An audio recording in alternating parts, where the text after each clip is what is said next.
The heavy rain in California reminded me of something that happened in 2001. That day I got off work very late. I went to McDonald's. When I parked my car in the McDonald's parking lot, a homeless man immediately walked over. He asked me if I had any spare cash, because he wanted to buy some food. I told him, as long as it was for food, I'd be happy to help. Then we walked inside. He had a big bright smile on his face. He ordered a Big Mac, fries, and a drink. And I ordered my usual favorite chicken nuggets. After ordering, he formally introduced himself. His name was Little Tang. We started talking. He told me, a few years ago his wife and son had died in a car accident, and he himself had been homeless for 3 months. I felt sorry for him. One said a few encouraging words to him, telling him that there were many programs to help people in difficult situations. He thanked me again, not only for my encouragement, but also for treating him to food.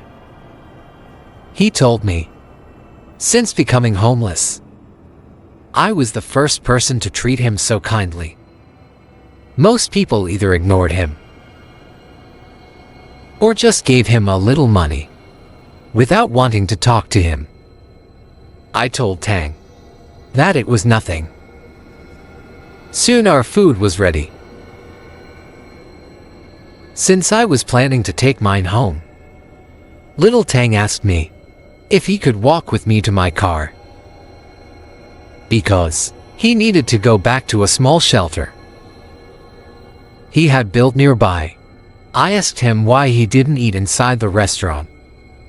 He replied that many people stared at him and gave him strange looks, so eating inside made him uncomfortable.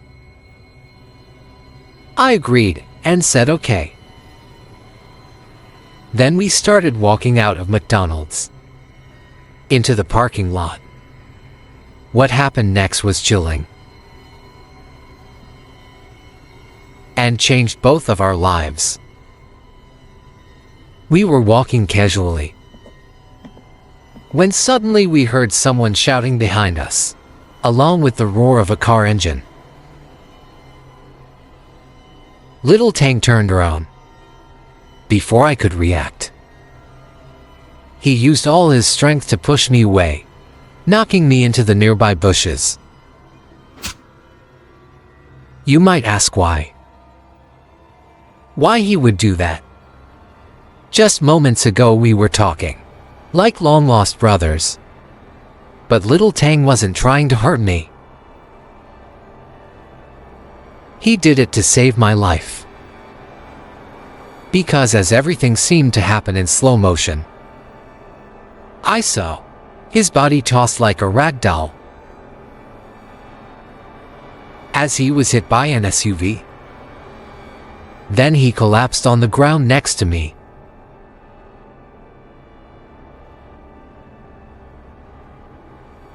A few seconds later, there was a loud crash. I saw that the SUV that hit him had slammed into a nearby streetlight pole. The pole began sparking. I saw smoke rising from the car. All right, let's slow things down a bit, because I just described so much happening in such a short time. When I realized what I had just witnessed, I immediately got up and rushed to Tang. He was struggling to breathe. I saw he had started bleeding. I held back my tears, my whole body trembling. At that moment, people inside McDonald's, and even outside, ran over to help. Tang was badly injured. Luckily, a nurse who was in the drive-thru line came over to help. Someone also called the police. As for the man driving the SUV, he only had minor injuries, but I could tell he was panicking. He kept saying he hadn't seen anyone, that he was sorry, and so on. However, at that moment, my main concern was Tang. He drifted in and out of consciousness, struggling to breathe. Breathing was difficult after what felt like a painfully long time. Paramedics and police finally arrived and lifted Tang into the ambulance. I asked the paramedics which hospital he was going to. They told me it was nearby, less than 5 minutes from McDonald's. I'm happy to say Tang recovered from the accident, although he had to go through several surgeries and eventually needed a cane to walk. That night, our chance encounter brought us together like long-lost brothers. We became close. After Tang recovered, I helped him find a job, and he eventually had a small home of his own. Tang passed away in January 2019 of natural causes, at the age of 74. Even today, I still miss him. He was a genuine man. Although, like everyone, he had flaws, he did his best to live his life well. I'm glad that I could be part of his life. As for the driver who hit Tang, I later learned that he had been drinking that night before driving into the McDonald's parking lot and hitting Tang. Fortunately, his car wasn't going fast. Otherwise, Tang might have died instantly. Tang, I hope you continue to rest in peace in heaven. I also hope this story reminds everyone that one day we all will die. Each of us in this world has an endpoint. It's something we cannot change. But there is one thing you can do. Live your life to the fullest. Don't take it for granted. And remind your loved ones just how important they are to you.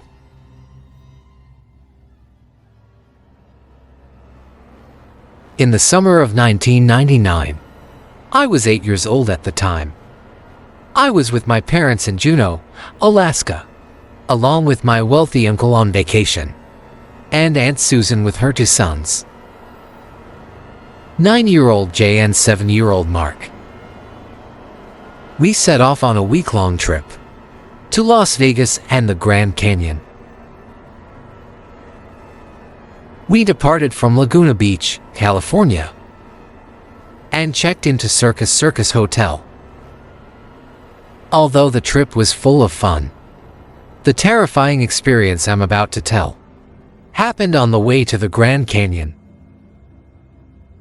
That incident made me realize just how dangerous the world can be, and cruel. There really are vile cockroach-like predators who target children, cowards by nature. After 4 days in Las Vegas, we decided to stop at a rest area for lunch. There was a gas station, a McDonald's with a children's playground, and a Subway. We kids wanted to go to McDonald's. After sitting in the car for so long, this was a perfect chance to stretch and play. All the adults agreed. So, we decided to stay there. We all ordered the same kids' meals. After eating, we went to the playground. It was almost completely empty. We were thrilled, because we rarely had the chance to play without being bothered by others. No kids interrupting. As I played on the climbing frame, My two cousins were absorbed in the two Nintendo 64 consoles inside the restaurant. It was an air-conditioned indoor playground. I happened to look out through the big glass window. I noticed a middle-aged, messy-haired man staring at my cousins in a very strange way. Not just a passing glance, but with his whole face pressed against the glass, hands cupped beside his face to block the light so he could see inside. And it was summer. Yet he was wearing a thick sweater and jeans. Unless he was trying to sweat off weight. I couldn't understand it. Why would he dress like that? I remember he wasn't particularly overweight, but seeing him dressed so oddly really made me uneasy. Still, I didn't think much of it. After sliding down the slide, the man was gone. I told myself to forget it. Maybe I was imagining things. I went over to my cousins, asking if they'd seen the man who was staring at them. But they said no.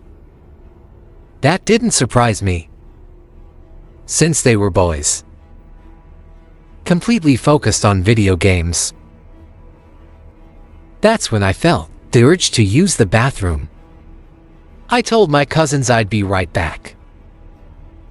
They just nodded in agreement. As I walked into McDonald's, the place had gotten busier with more customers. It was livelier now. I didn't see the strange man. I headed toward the restroom entrance. There, I ran into my uncle. He said he was going to fuel up the car at the gas station. I said okay. Then I went into the restroom to do my business. What happened next was so fast. It could have been missed in the blink of an eye. I finished up, and as I opened the door, the men's restroom door opened too. It was the same scruffy man I had seen earlier. He had creeped me out before, but I still smiled and nodded politely. However, as I turned to walk down the small passageway connecting the restroom and the rest of McDonald's, he suddenly jumped in front of me, blocking my way. At first I was confused. I didn't understand why he did that. Then suddenly, he grabbed me, hoisting me onto his shoulder. That's when I realized I was in trouble. This creep was trying to kidnap me, while no one was around, though it all happened so quickly. To me it felt like slow motion. I remember struggling desperately, trying to wriggle off his shoulder, screaming with all my might. But strangely, I couldn't hear a sound.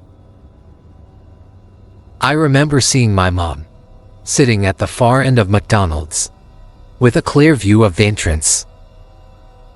She suddenly stood up, mouth open in a scream.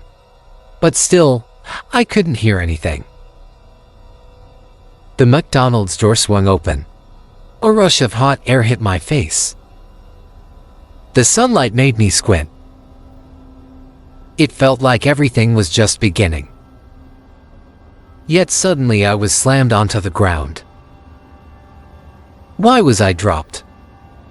A few seconds later, my senses returned. Then I understood what happened. I saw my uncle just a few steps away. The man let go of me, trying to run. He was screaming, while sprinting toward a nearby car. Its windows were covered in dark tint. He yelled at the driver to go, but the car drove away, leaving him behind. Then I saw my uncle, swinging his fist hard into the back of the man's head. The creep collapsed instantly on the scorching pavement. My uncle jumped on top of him, locking his arms around him, shouting at me to go get help. I finally realized what was happening. I ran into the restaurant for help.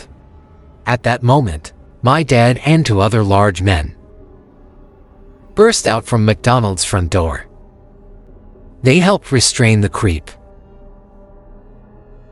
My mom and aunt rushed me back inside McDonald's.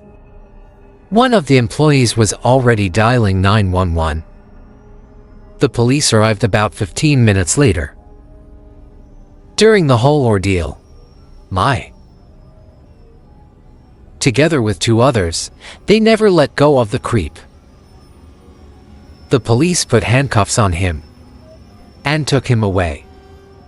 A kind policewoman asked me a few questions. She told me I was safe now. That man would never pose a danger to me again. However, during the following week, I kept having nightmares. Time flew by. Now I am a mother of two children. I've told them this story many times. Every time they hear it, they feel chills. It really is terrifying to think about. One minute you're on vacation with your family, enjoying a wonderful summer holiday, and the next minute, a stranger tries to kidnap you. Who knows what could have happened? I'm so grateful my uncle showed up in time. If he hadn't happened to walk back into McDonald's, things could have been much worse. My parents probably wouldn't have been able to catch up to me either. After all, that creep also had an accomplice waiting in the car. If they had managed to get me in that car, I might have been taken deep into the desert, and no one would have ever heard from me again. So, I want to tell everyone this. Always be careful when you're outside, especially parents. Please take good care of your children. No matter what, never let them out of your sight. When taking children out, always stay alert. Be extra cautious. Haha.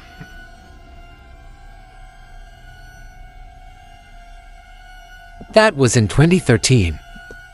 I was 23 years old at the time, and I was living with my boyfriend in an apartment downtown. In the city center, there were lots of shopping malls around us, and several fast food places like McDonald's. That night, it was around 9 p.m. I was playing online video games with a few friends, chatting at the same time. We started talking about food. So, we decided to stop at a safe house in the game and take a break. Meanwhile, my two friends heated up some food in their own homes, each grabbing something to eat. Food. I was planning to heat up some leftovers too, but when I got to the kitchen and was about to grab the leftovers from earlier that day, I realized they had already spoiled. That really upset me, because I had saved them for the night. I'm a night owl. I usually sleep during the day, so I don't eat much then. So I started thinking about what to eat for dinner. Since my boyfriend had just left for work, he couldn't bring me anything to eat.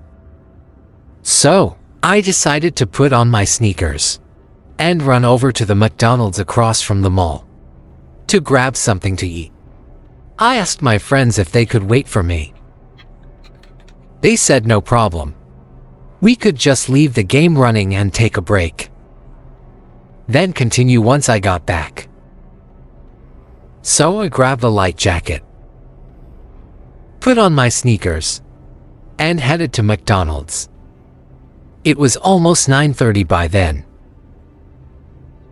McDonald's was really busy. I placed my order, took the ticket, and waited.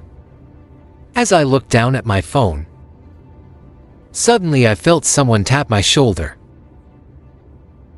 I looked up. It was a middle-aged man I had never seen before. He apologized for bothering me and asked me my name. I made up a fake name and told him.